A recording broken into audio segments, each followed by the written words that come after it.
আমরা যদি একটা জিনিস না মানি ভালো হইতে পারবো? তাহলে আপনারা কি জানেন না যে ব্যায়াম ভালো বলেন, কিন্তু করেন না কেন? কারণ করলে তো রুগী হবেন না, আর রুগী না হলে ডাক্তার দেখাতে যাবেন না, আর ডাক্তার না দেখালে ওষুধ খাবেন কেমনে, অপারেশন হবে কেমনে?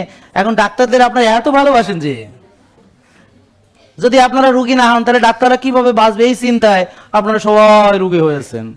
এখন আপনারা সবাই ব্যায়াম ছেড়ে দিয়েছেন, কারণ সবাই ব্যায়াম করলে রুগী থাকবে না, তাহলে ডাক্তাররা কি করে বাঁচবে রুগী ছাড়া? এই জন্যে নিজেকে যতটা ভালোবাসেন তার চেয়ে বেশি ভালোবাসা আপনাদের ডাক্তারদের প্রতি, যে আপনি নিজের হৃৎপিণ্ডকে ডোনেটেশন করছেন, যে ছাড় এখানে ফিরে দেন, আমি হার্ট নষ্ট করেছি, যেন আপনি অপারেশন করে 2-4 টাকা কামিয়ে সংসার চালাতে পারেন।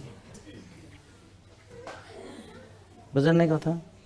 আর তাছাড়া আমি ব্যবসা করে অনেক টাকা কামাইছি, আপনাকে দেওয়ার মতো আমার মেলা টাকা আছে, তা আপনাকে টাকা দেবো, আপনি রিং ঢুকাইয়া দেবেন, কারণ আমি রুগী না হলে আপনি বাঁচবেন কেমন? আচ্ছা ধরে নেন পৃথিবীতে রুগী নাই, তাহলে ডাক্তাররা কি করবে? এটা কোন আগে কথা বলেন না, আশ্চর্য কথা বলেন। ধরেন ডায়াবেটিস রুগী নাই, তো টাইপ 1 ডায়াবেটিস রুগী কয়টা এখানে? হাতে গোনা অল্প, বেশিরভাগ টাইপ 2 এখানে, বুঝতে পারছেন? তাহলে ধরেন রুগী নাই, কারণ সবাই ব্যায়াম করে, আর্লি ঘুমায়, ভোরে ওঠে, এক ভাগ খায়, রোজা রাখে, ইত্যাদি ইত্যাদি ইত্যাদি, তার মানে রুগী থাকার কোনো কারণ নেই। তাহলে এখন বলেন রুগী ছাড়া ওরা তাহলে বাড়ে কি হবে? রুগী নেই, কি করবে? কি করবে? বুঝেন না কথা?